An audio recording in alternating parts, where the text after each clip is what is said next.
I want to talk about the fundamentals of urbans. Like, what are the components of the city? Like, what makes a city so different from like rural areas? Great, great question. So, cities emerge out of exchange. Um, Human beings come together in cities because they need to exchange goods or talent. Um, and so often they emerge around what are called transportation breaks. So New York City is a transportation break between ocean going transportation and river and land transportation. And wherever there's exchange of goods or of skills, um, you have to house people, you have to store goods, you have to develop mechanisms for finance, you have to feed people, you have to feed all those people who are living there, and that produces a city. Um, in the Middle Ages and earlier, the first cities, nature is dangerous and the cities are safe, right? You create Yeah. a city to protect yourself from the ravages of nature, from the weather, from marauding bands of attackers, from, in the Middle Ages, it's from robber barons, right? And inside the walls of the city is where you're safe. Um, and so, the history of the city is really the history of humanity. There is no history. There is no real written history until you have cities. And in a way, you can say that there is no humanity until you have cities.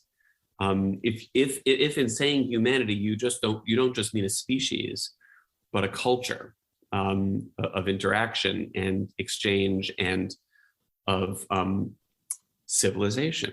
The word civilization in English, it comes from the Latin civitas, which is the word for city. So civilization just means the stuff that happens once you have cities. And what are those things, right?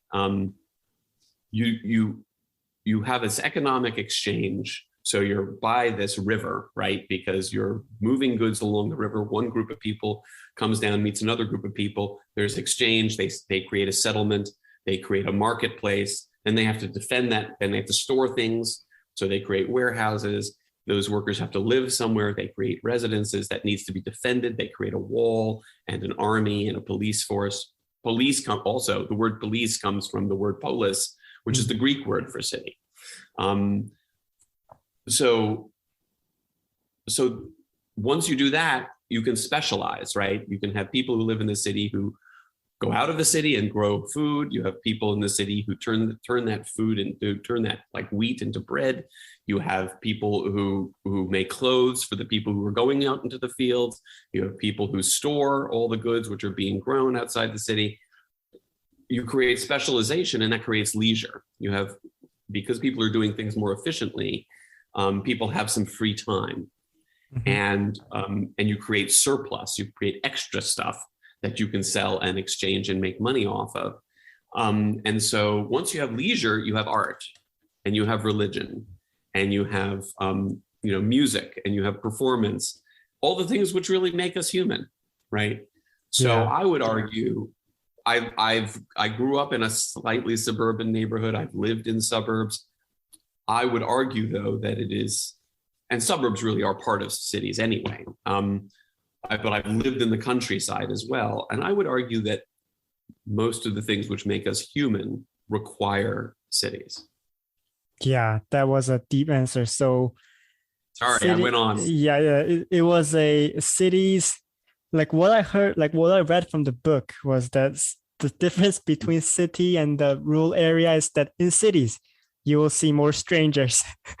And that was the most, straightforward answer I ever saw. But as I hear your answer, I can see that not only economy, not only specialization, but also as people become more affluent, those leisure activities and also cultural, like those kind of things occur.